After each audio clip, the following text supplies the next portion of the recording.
അപ്പൊ നമ്മൾ ഏപ്രിൽ മാസം വരെ കറണ്ട് അഫയർ നോക്കി. നമുക്ക് ഇന്ന് മാർച്ച് മാസം കറണ്ട് അഫയേഴ്സ് നോക്കാവേ. ഏതാണ്? മാർച്ച് മാസം കേട്ടോ. അപ്പൊ നമുക്ക് ഫസ്റ്റ് നല്ലൊരു ക്വസ്റ്റ്യൻ തുടങ്ങാം.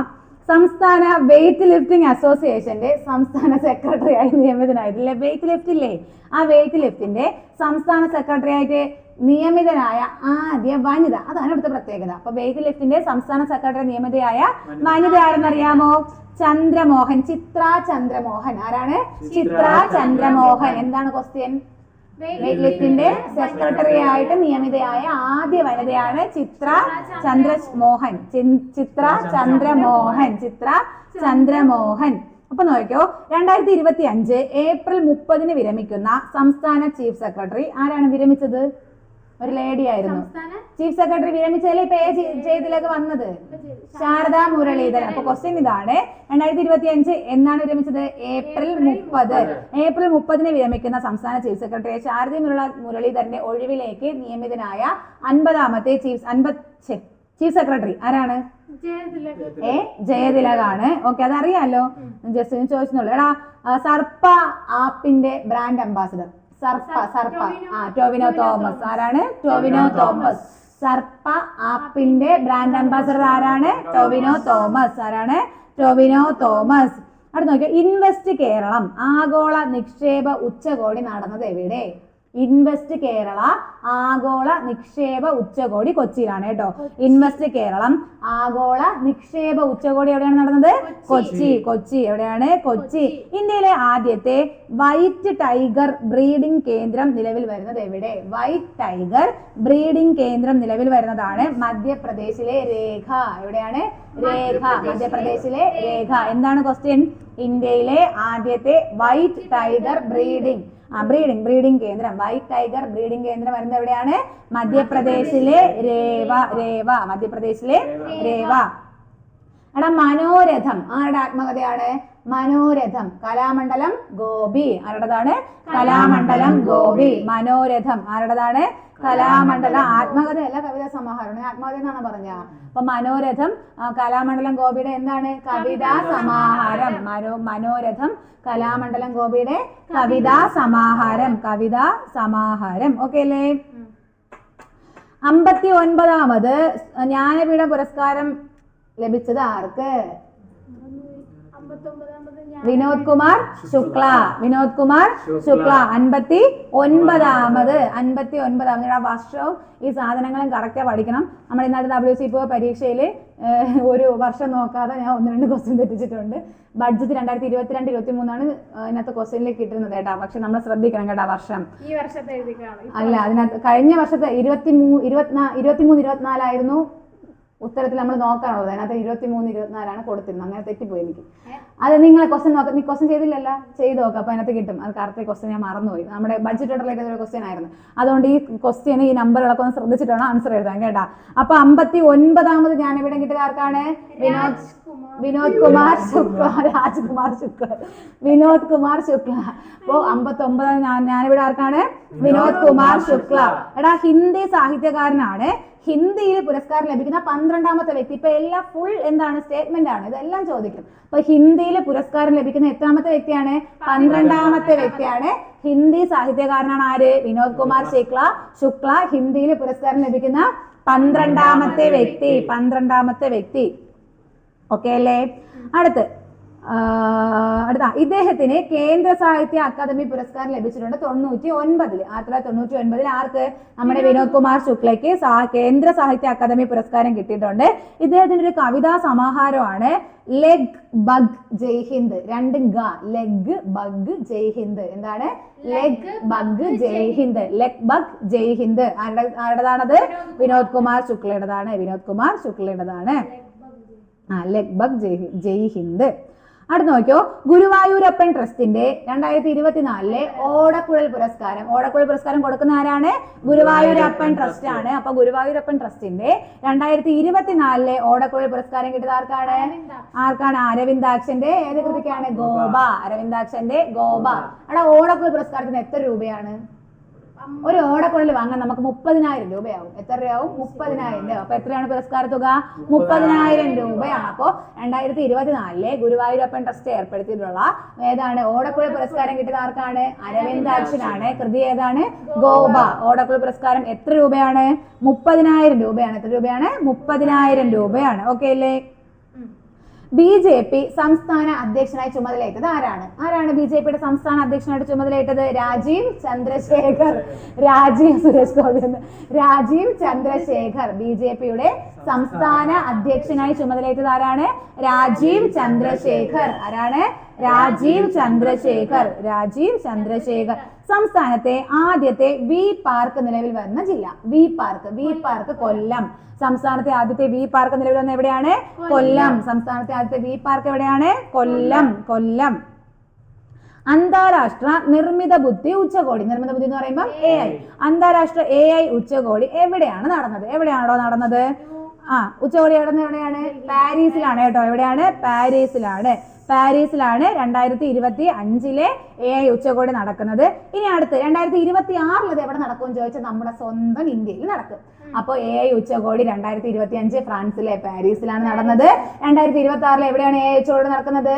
ഇന്ത്യയിലാണ്. AI എന്ന് പറഞ്ഞാൽ അതിന് ക്വസ്റ്റ്യൻ കേട്ട് പേടിക്കരുത്. നിർമ്മിത ബുദ്ധി എന്ന് ചോദിക്കുമ്പോൾ വേറെ ഒന്ന് വിചാരിച്ചാലേ. അപ്പൊ 2025 നിർമ്മിത ബുദ്ധി അല്ലെങ്കിൽ AI ഉച്ചകോടി നടന്നത് ഫ്രാൻസിലെ പാരീസിലാണ്. ഇനി ഫ്രാൻസ് എന്ന് പറഞ്ഞാൽ ഉത്തരം ശരിയാണ്. പാരീസ് എന്ന് പറഞ്ഞാൽ ഉത്തരം ശരിയാണ്. ഇനി അടുത്ത 26 നടക്കാൻ പോകുന്ന എവിടെയാണ്? ഇന്ത്യയിലാണ്. ഓക്കെ അല്ലേ? എടാ, ഇന്ത്യയുടെ പുതിയ മുഖ്യ തെരഞ്ഞെടുപ്പ് കമ്മീഷണർ ചുമതലയേറ്റത് ആരാണ്? ജ്ഞാനേഷ് കുമാർ. ആരാണ് നമ്മുടെ മുഖ്യ തിരഞ്ഞെടുപ്പ് കമ്മീഷണർ? ജ്ഞാനേഷ് കുമാർ. അങ്ങനെയാണെങ്കിൽ നമ്മുടെ ചീഫ് ഇലക്ടറൽ ഓഫീസർ ആരാണ്? രത്തന്യു ഖേൽക്കർ. ചീഫ് ഇലക്ടറൽ ഓഫീസർ ആരാണ്? രത്തന്യു ഖേൽക്കർ. സംസ്ഥാന ഇലക്ഷൻ കമ്മീഷണർ ആരാണ്? A. ഷാജഹാൻ. അപ്പൊ അത് മൂന്ന് മറന്നു പോവരുത്. നമ്മുടെ മുഖ്യ തെരഞ്ഞെടുപ്പ് കമ്മീഷണർ ആരാണ്? ജ്ഞാനേഷ് കുമാർ. ഇനി ചീഫ് ഇലക്ടറൽ ഓഫീസർ ആണെങ്കിലോ രത്തന്യു ഖേൽക്കർ. സംസ്ഥാന തെരഞ്ഞെടുപ്പ് കമ്മീഷണർ ആണെങ്കിൽ A. ഷാജഹാൻ. കിട്ടിയല്ലോ അത് മൂന്നും? A. ഷാജഹാൻ. എടാ, ബെൽജിയത്തിന് പുതിയ പ്രധാനമന്ത്രി വന്ന്. എവിടെയാണ്? ബെൽജിയത്തിന്റെ പുതിയ പ്രധാനമന്ത്രിയാണ് ബാർട്ട് വേവർ. ആരാണ്? Bart Wever. ബാർട്ട് ബാബ. Bart Wever. ബെൽജിയത്തിന്റെ പ്രധാനമന്ത്രിയാണ് ബാർട്ട് വേവർ. സംസ്ഥാനത്തെ ആദ്യത്തെ ബുക്ക് വെൻഡിംഗ് മെഷീൻ സ്ഥാപിച്ച ജില്ല? തിരുവനന്തപുരത്താണ് കേട്ടോ. സംസ്ഥാനത്തെ ആദ്യ ബുക്ക് വെൻഡിംഗ് മെഷീൻ സ്ഥാപിച്ചത് എവിടെയാണ്? തിരുവനന്തപുരത്താണ്. തിരുവനന്തപുരത്ത് കൈരളി തിയേറ്റർ വളപ്പിലാണ്. എവിടെയാണ്? കൈരളി തിയേറ്റർ വളപ്പ് തിരുവനന്തപുരത്താണ് എന്ത് ബുക്ക് വെൻഡിംഗ് മെഷീൻ സ്ഥാപിച്ചത്. നമ്മുടെ സംസ്ഥാനത്തെ ആദ്യത്തെ ബുക്ക് വെൻഡിംഗ് മെഷീനാണ് ഇവിടെ സ്ഥാപിച്ചത്, നമ്മുടെ തിരുവനന്തപുരത്ത് സ്ഥാപിച്ചത്. രാജ്യത്തെ ഏറ്റവും കുറഞ്ഞ ശിശുമരണ നിരക്കുള്ള സംസ്ഥാനം ഏതാണ്? കേരളം. അതായത് എന്താണ് ശിശുമരണ നിരക്ക് എന്ന് പറഞ്ഞാൽ എന്താണ്? 1000 കുട്ടികൾ ജനിക്കുമ്പോൾ എത്ര കുട്ടികൾ മരണപ്പെടുന്നു, അതാണ് ശിശുമരണ നിരക്ക്. അത് ഏറ്റവും കുറവ് എവിടെയാണ്? നമ്മുടെ കേരളത്തിന്റെ ആരോഗ്യ മേഖലയുടെ ഒരു നല്ല മികവാണല്ലേ അത്. അപ്പൊ ഏറ്റവും കുറവ് ശിശുമരണ നിരക്കുള്ള സംസ്ഥാനമാണ് ഏത്? കേരളം. 1000 കുട്ടികൾക്ക് 32 കേട്ടോ. അപ്പൊ ശിശുമരണ ദേശീയ ശരാശരിയാണ്. അപ്പൊ നമ്മുടെ ഇന്ത്യയിലെ ശിശുമരണ നിരക്കിന്റെ ശരാശരി എത്രയാണ്? 1000 കുട്ടികളിൽ 32. അപ്പൊ 1000 കുട്ടികൾ ജനിക്കുമ്പോൾ എത്ര കുട്ടികൾ മരിക്കുന്നുണ്ട്? 32 കുട്ടികൾ മരിക്കുന്നു. അതാണ് നമ്മുടെ ദേശീയ ശരാശരി. അതിൽ ഏറ്റവും കുറവ് എവിടെയാണ്? നമ്മുടെ കേരളത്തിലാണ്. എന്നാൽ കേരളത്തില് 1000 കുട്ടികൾ ജനിക്കുന്ന സമയത്ത് 8 കുട്ടികളാണ് എന്ത് ചെയ്യുന്നത്? മരിക്കുന്നത്. ഓക്കെ അല്ലേ? അപ്പൊ മൊത്തത്തിൽ നമ്മുടെ ദേശീയ ശരാശരി 1000 കുട്ടികൾ ജനിക്കുമ്പോൾ 32 കുട്ടികളെ മരിക്കും. അതിലെ ഏറ്റവും കുറവ് എന്താണ്? ശിശുമരണ നിരക്കുള്ള സംസ്ഥാനമാണ് കേരളം. കേരളത്തിൽ എത്രയാണെന്ന് ചോദിച്ചാൽ 1000 കുട്ടികൾ ജനിക്കുമ്പോൾ എത്ര കുട്ടികളാണ്? 8 കുട്ടികളാണ് മരിക്കുന്നത്. അതാണ് നമ്മുടെ കേരളത്തിന്റെ ശരാശരിയാണ് പറയുന്നത് കേട്ടോ. ശരാശരി ശിശുമരണ നിരക്ക്. ഓക്കെ, അടുത്ത ക്വസ്റ്റ്യൻ ആണ്. രാജ്യത്ത് ആദ്യമായി വയോജന കമ്മീഷൻ രൂപീകരിച്ച സംസ്ഥാനമാണ് കേരളം. അപ്പൊ രാജ്യത്ത് ആദ്യമായിട്ട് വയോജനങ്ങൾക്ക് ഒരു കമ്മീഷൻ രൂപീകരിച്ച സംസ്ഥാനം, നമ്മൾ ഇടയ്ക്ക് ഇതൊക്കെ പറഞ്ഞിട്ടുണ്ട്. വയോജനങ്ങൾക്ക് കമ്മീഷൻ രൂപീകരിച്ച സംസ്ഥാനം ഏതാണ്? കേരളം. എത്ര വർഷമാണ് ഈ വയോജന കമ്മീഷന്റെ കാലാവധി എന്ന് അറിയാവോ? 3 വർഷമാണ് കേട്ടോ. 3 വർഷമാണ് വയോജന കമ്മീഷന്റെ കാലാവധി. എത്ര വർഷമാണ്? 3 വർഷം. അപ്പോൾ രാജ്യത്ത് തന്നെ ആദ്യമായിട്ട് വയോജന കമ്മീഷൻ രൂപീകരിച്ച സംസ്ഥാനമാണ് ഏത്? കേരളം. എത്ര വർഷമാണ് കാലാവധി? 3 വർഷമാണ് കാലാവധി. എടാ, നമ്മുടെ സമുദ്രയായിരുന്നു ഉത്തരം തന്നെ ആദ്യമേ പറഞ്ഞു. സമുദ്രയാനാണ് ഉത്തരം. അപ്പൊ എന്തായിരിക്കും? സമുദ്രത്തിന്റെ അടിത്തട്ടിലേക്ക് മനുഷ്യനെ എത്തിക്കാനുള്ള ഇന്ത്യയുടെ പദ്ധതിയാണ് ഏത്? സമുദ്രയാൻ. സമുദ്രത്തിന്റെ അടിത്തട്ടിലേക്ക് മനുഷ്യനെ എത്തിക്കാനുള്ള ഇന്ത്യയുടെ പദ്ധതിയാണ് ഏത്? സമുദ്രയാൻ. ഓക്കെ, നോക്കിയോ. IVF-ിലൂടെ ലോകത്താദ്യമായി, IVF എന്ന് പറഞ്ഞാൽ മറ്റേ പ്രഗ്നന്റ് ആവുന്നതിനുള്ള ഒരു ചികിത്സയാണ് IVF. ഈ IVF-ിലൂടെ ലോകത്താദ്യമായിട്ട് കങ്കാരുവിന്റെ ഭ്രൂണം സൃഷ്ടിച്ചത് ഏത് രാജ്യത്തെന്ന്? ഇന്ത്യയിലല്ല, ഓസ്ട്രേലിയ. നിനക്ക് എവിടെ കിട്ടി? ഓ, അങ്ങനെ വിളിച്ച്. ശരി ശരി, ഓക്കെ ഓക്കെ, ഗുഡ് ഗെയിം. അപ്പോ ലോകത്ത് ആദ്യമായിട്ട് IVF-ിലൂടെ കങ്കാരുവിന്റെ ഭ്രൂണം സൃഷ്ടിച്ച രാജ്യമാണ് എവിടെ? ഓസ്ട്രേലിയ. ഏതാണ്? ഓസ്ട്രേലിയ. കങ്കാരുവിന്റെ ഭ്രൂണം IVF-ിലൂടെ സൃഷ്ടിച്ചേട്ടാ എവിടെ? ഓസ്ട്രേലിയ. അപ്പൊ അടുത്തത് നോക്കിയോ. അടുത്തിടെ അന്തരിച്ച മോപ്പസാങ് വാലത്ത് ഏത് രംഗത്ത് പ്രശസ്തനാണ്? മോപ്പസാങ് വാലത്ത് ചിത്രകലയാണ് കേട്ടോ. എന്താണ്? ചിത്രകല. അപ്പൊ ചിത്രകലയിൽ പ്രശസ്തനായിട്ടുള്ള ഒരു വ്യക്തിയാണ്. ആയിരുന്നു ആര്? മോപ്പസാങ് വാലത്ത്. അദ്ദേഹം എന്ത് ചെയ്തു? മരിച്ചുപോയി കേട്ടോ. ആരാണ്? മോപ്പസാങ് വാലത്ത് ചിത്രകലയിൽ പ്രശസ്തി നേടിയ ഒരു വ്യക്തിയായിരുന്നു. ഓക്കെ അല്ലേ? സ്വാതന്ത്ര്യത്തിന് ശേഷം ആദ്യമായി ശാസ്ത്രനയം നടപ്പിലാക്കിയ സംസ്ഥാനമാണ് കേരളം. സ്വാതന്ത്ര്യത്തിന് ശേഷം ആദ്യമായി ശാസ്ത്രനയം നടപ്പിലാക്കിയ സംസ്ഥാനമാണ് കേരളം. ശാസ്ത്രനയം നടപ്പിലാക്കിയ സംസ്ഥാനം ഏതാണ്? കേരളം. ഹൃദയം മാറ്റിവെക്കൽ ശസ്ത്രക്രിയ നടത്തുന്ന രാജ്യത്തെ ആദ്യത്തെ ജനറൽ ഹോസ്പിറ്റൽ. നിങ്ങൾ ഇത് എവിടെ നിന്ന് വായിക്കണം? എപ്പോഴും കേട്ട് അല്ല, നമ്മുടെ ഇവിടത്തെ ഹൃദയം മാറ്റിവെക്കുന്ന എന്താണ് രാജ്യത്തെ ആദ്യത്തെ ജനറൽ ആശുപത്രി ആകാൻ പോകുന്നത് നമ്മുടെ എറണാകുളം ജനറൽ ഹോസ്പിറ്റലാണ്. അപ്പൊ എറണാകുളം ജനറൽ ഹോസ്പിറ്റലാണ് രാജ്യത്ത് തന്നെ ജനറൽ ഹോസ്പിറ്റൽ. അതായത് മുമ്പ് എന്താണ് നമ്മുടെ പ്രൈവറ്റ് ഹോസ്പിറ്റലുകളൊക്കെ നടത്തിയിട്ടുണ്ട്. അപ്പൊ ജനറൽ ഹോസ്പിറ്റലിൽ എറണാകുളം ജനറൽ ഹോസ്പിറ്റലാണ് രാജ്യത്ത് തന്നെ ആദ്യമായിട്ട് എന്ത് ചെയ്യുന്നത്? ഹൃദയം മാറ്റിവെക്കൽ ശസ്ത്രക്രിയ നടത്താൻ പോകുന്നത്. ഓക്കെ അല്ലേ? കേരളത്തിലെ ആദ്യത്തെ ഹൈഡ്രജൻ ബസ് കൊച്ചി. കേരളത്തിൽ ആദ്യം ഹൈഡ്രജൻ ബസ് ആരംഭിച്ചത് എവിടെയാണ്? കൊച്ചി. അന്താരാഷ്ട്ര വിമാനത്താവളത്തിനകത്ത് യാത്രക്കാർക്ക് നമ്മുടെ വിമാനത്തിലോട്ട് ആക്കാൻ വേണ്ടി യാത്രക്കാരെ കൊണ്ടുപോകൂലേ, അതിന് വേണ്ടിയിട്ടാണ് എന്ത് ബസ്? Hydrogen bus. അപ്പോൾ നമ്മുടെ ഇന്ത്യയിലെ കേരളത്തിൽ ആദ്യമായിട്ട് ഹൈഡ്രജൻ ബസ് ആരംഭിച്ചത് എവിടെയാണ്? കൊച്ചിയിൽ എന്താണെന്ന് ചോദിച്ചാൽ എന്താണ്? വിമാനത്തിലേക്ക് ആൾക്കാരെ കൊണ്ടുപോകാൻ വേണ്ടിയിട്ടാണ് ഹൈഡ്രജൻ ബസ് ആരംഭിച്ചത്. ഓക്കെ അല്ലേടാ? ഓക്കെ, നോക്കി. 2025 മാർച്ചിൽ പുരാവസ്തു ഗവേഷകർ നടത്തിയ ഖനനത്തിൽ മഹാശില നിർമ്മിതികൾ കണ്ടെത്തിയ കേരളത്തിലെ പ്രദേശം? മലമ്പുഴയാണ് കേട്ടോ. മലമ്പുഴ. ശരി, മലമ്പുഴ സ്ഥലമായിരുന്നു ഞാൻ ചോദിച്ചത്. മലമ്പുഴ. അപ്പോ പാലക്കാട് എന്നെ ഞാൻ ഇങ്ങനെ ആലോചിക്കണം. അപ്പൊ പാലക്കാടിന്റെ ഉത്തരവാദിത്വം അപ്പൊ ജില്ലയായിരിക്കും പാലക്കാട്. 2025 പുരാവസ്തു ഗവേഷകർ നടത്തിയ ഖനനത്തിൽ മഹാശില നിർമ്മിതികൾ കണ്ടെത്തിയ കേരളത്തിലെ പ്രദേശം ഏതാണ്? മലമ്പുഴ. ഏതാണ്? മലമ്പുഴ. എടാ, കേരളത്തിലെ ആദ്യത്തെ ഹരിത റെയിൽവേ സ്റ്റേഷൻ? കണ്ണപുരം, കണ്ണൂർ. കേരളത്തിലെ ആദ്യത്തെ ഹരിത റെയിൽവേ സ്റ്റേഷൻ എവിടെയാണ്? കണ്ണപുരം, കണ്ണൂർ. എന്താണ് ക്വസ്റ്റ്യൻ? കേരളത്തിലെ ആദ്യത്തെ ഹരിത റെയിൽവേ സ്റ്റേഷൻ എവിടെയാണ്? കണ്ണപുരം, കണ്ണൂർ. നമ്മൾ നേരത്തെ ഒരു വി പാർക്ക് പറഞ്ഞില്ലേ, എവിടെയായിരുന്നു? കൊല്ലം. വി പാർക്ക് എവിടെയാണ്? കൊല്ലം. എങ്ങനെയാണെങ്കിൽ എയർ ഇന്ത്യയുടെ പുതിയ ഡിജിറ്റൽ ഇന്നൊവേഷൻ കേന്ദ്രം എവിടെ ആരംഭിക്കുന്നത്? എവിടെ? എയർ ഇന്ത്യയുടെ പുതിയ ഡിജിറ്റൽ ഇന്നൊവേഷൻ കേന്ദ്രം നമ്മുടെ കേരളത്തിലാണെങ്കിൽ നിങ്ങൾ അവിടെ പറയും? അല്ല, കൊച്ചി. അപ്പോ എന്താണ്? എയർ ഇന്ത്യയുടെ പുതിയ ഡിജിറ്റൽ ഇന്നൊവേഷൻ കേന്ദ്രം എവിടെയാണ്? കൊച്ചി. എയർ ഇന്ത്യയുടെ ഡിജിറ്റൽ ഇന്നൊവേഷൻ കേന്ദ്രം എവിടെയാണ്? കൊച്ചി. ഓക്കെ അല്ലേ? കേരള പോലീസിന്റെ സെക്യൂരിറ്റി ഓപ്പറേഷൻ സെന്റർ ഉദ്ഘാടനം ചെയ്ത് ടെക്നോ പാർക്കിലാണ്. കേരള പോലീസിന്റെ സെക്യൂരിറ്റി ഓപ്പറേഷൻ സെന്റർ എന്താണ്? സെക്യൂരിറ്റി ഓപ്പറേഷൻ സെന്റർ എവിടെയാണ് ഉദ്ഘാടനം ചെയ്തത്? ടെക്നോ പാർക്കിലാണ് ഉദ്ഘാടനം ചെയ്തത്. എവിടെയാണ്? Techno park. Corruption perception index, അഴിമതി കറപ്ഷൻ പെർസെപ്ഷൻ ഇൻഡെക്സ് 2024 ഇന്ത്യയുടെ സ്ഥാനം? കറപ്ഷൻ പെർസെപ്ഷൻ ഇൻഡെക്സിൽ 2024 ഇന്ത്യയുടെ സ്ഥാനം 96 ആണ് കേട്ടോ. എത്രയാണ്? 96. ഒന്നാം സ്ഥാനത്ത് ഡെൻമാർക്കാണ്. ആരാണ്? ഡെൻമാർക്ക്. കറപ്ഷൻ പെർസെപ്ഷൻ ഇൻഡെക്സിൽ 2024 ഇന്ത്യയുടെ സ്ഥാനം എത്രയാണ്? 96. ഒന്നാം സ്ഥാനത്ത് ആരാണ്? ഡെൻമാർക്ക്. എടാ, നമ്മുടെ ഹാപ്പിനെസ് ഇൻഡെക്സിൽ നമ്മൾ എത്ര സ്ഥാനത്താണ്? 118. മറ്റേ മാധ്യമ സ്വാതന്ത്ര്യ സൂചികയിലാണെങ്കിലോ 151.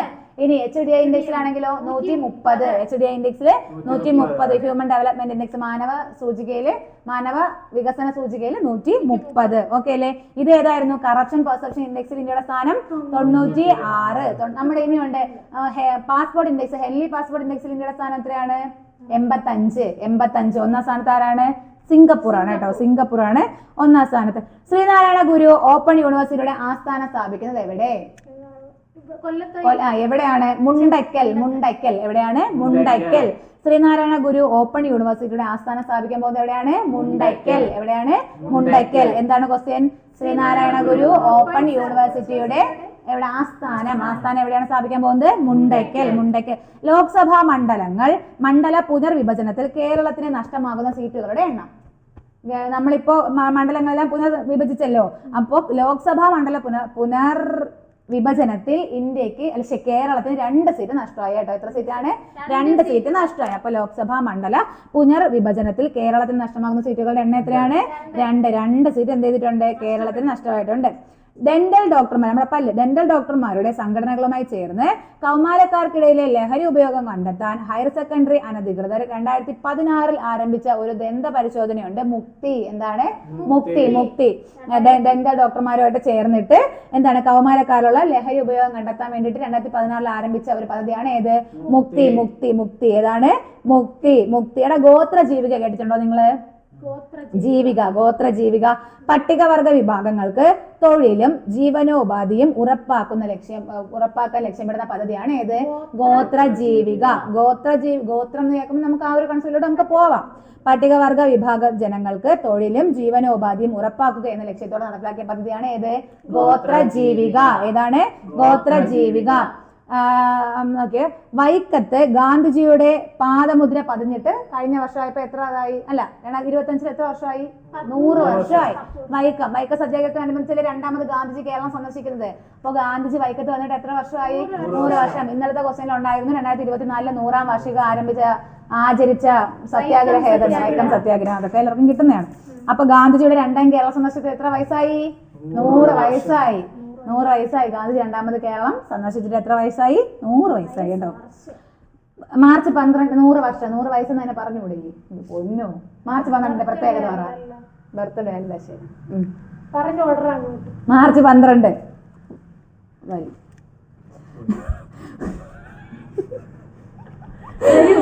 എടാ മാർച്ച് 12 പ്രത്യേകത ഞാൻ പറഞ്ഞുതരാം.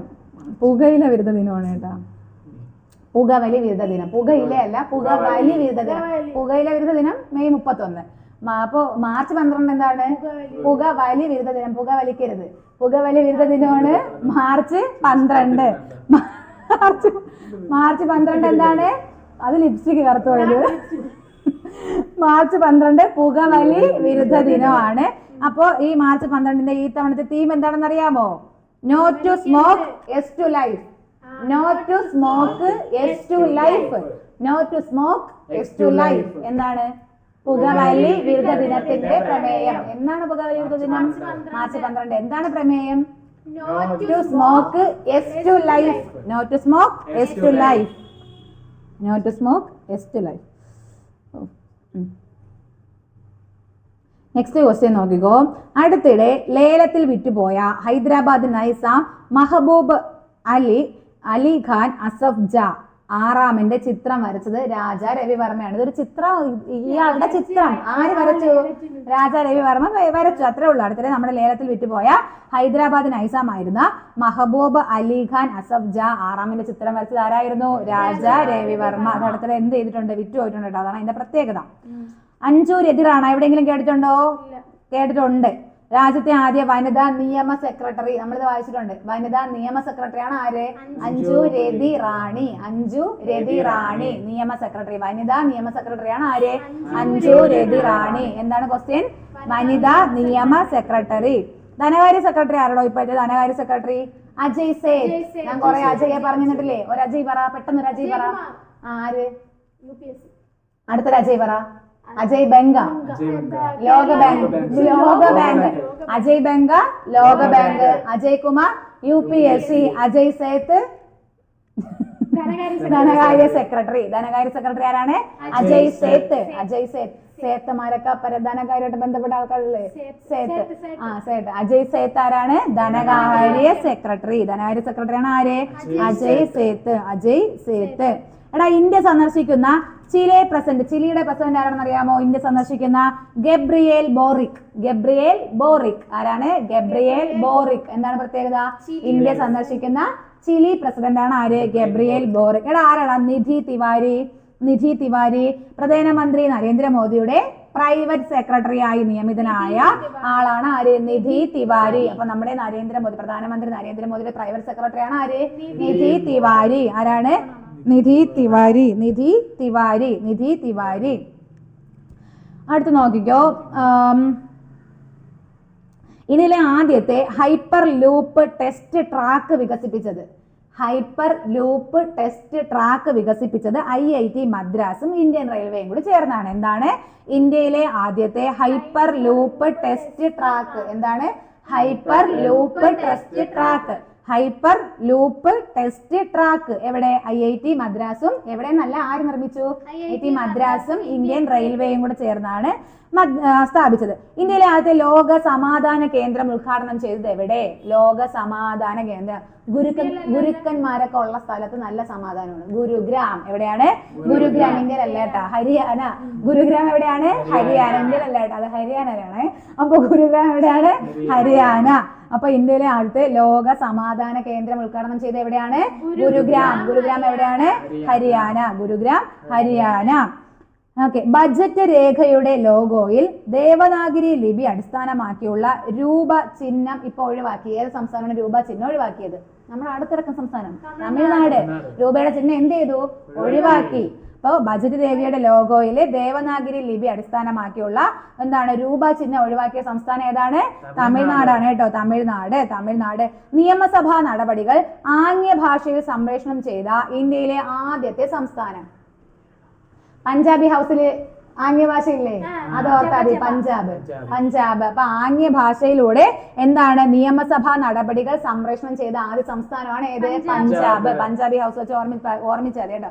അപ്പൊ എന്താണ് നിയമസഭാ നടപടികൾ ആംഗ്യ ഭാഷയിൽ സംപ്രേഷണം ചെയ്ത ഇന്ത്യയിലെ ആദ്യ സംസ്ഥാനമാണ് പഞ്ചാബ്. പഞ്ചാബ് നമ്മൾ കഴിഞ്ഞ ക്ലാസ്സിൽ പഠിച്ചൊരു ക്വസ്റ്റ്യൻ ആണ്. ഏറ്റവും കൂടുതൽ ദേശീയപാത കടന്നു പോകുന്ന സംസ്ഥാനം? രാജസ്ഥാൻ. അയ്യോ, മഹാരാഷ്ട്ര. സോറി, ഞാൻ പെട്ടെന്ന് രാജസ്ഥാനിലോട്ട് ഇറങ്ങി. അപ്പൊ നമ്മൾ പറഞ്ഞത് ഏതാണ്? ഏറ്റവും കൂടുതൽ ദേശീയപാതകൾ കടന്നു പോകുന്ന സംസ്ഥാനം ഏതായിരുന്നു? മഹാരാഷ്ട്ര. ഏതായിരുന്നു? മഹാരാഷ്ട്ര. 102 എണ്ണം നമ്മൾ പറഞ്ഞല്ലേ? 102 ഉണ്ട്. 102. ഓക്കെ അല്ലേ? അത് കിട്ടിയല്ലോ. രാജ്യത്തെ ആദ്യത്തെ ഹൈപ്പർ ലൂപ്പ് പാത നിലവിൽ വരുന്നത്. ഹൈപ്പർ ലൂപ്പ് പാത എവിടെയാണെന്ന് അറിയാമോ? മുംബൈ പൂനെ ആണ് കേട്ടോ. മുംബൈ പൂനെ റൂട്ടിലാണ് എന്ത് വരുന്നത്? ഹൈപ്പർ ലൂപ്പ് പാത നിലവിൽ വരുന്നത്. ഹൈപ്പർ ലൂപ്പ് പാത നിലവിൽ വരുന്നത് എവിടെയാണ്? മുംബൈ പൂനെ റൂട്ടിലാണ്. ഓക്കെ അല്ലേ? അപ്പൊ ഈ ഇതെല്ലാം എന്ത് ചെയ്യുക? ഒന്നുകൂടിയൊക്കെ കേട്ട് സെറ്റായിട്ട് പഠിച്ചു വെക്കുക. ഈ ക്വസ്റ്റ്യൻസ് ഒക്കെ നമുക്ക് ഇപ്പോൾ ചോദിച്ചു വരുന്ന ക്വസ്റ്റ്യൻസ് തന്നെയാണ്. ഇനി നമുക്ക് ചോദിക്കാൻ നല്ല സാധ്യതയുള്ള ക്വസ്റ്റ്യൻസും ഉണ്ട്. അപ്പൊ എല്ലാവരും എന്ത് ചെയ്യുക? ആവർത്തിച്ച് കേട്ട് നന്നായിട്ട് പഠിക്കാം. Okay, by.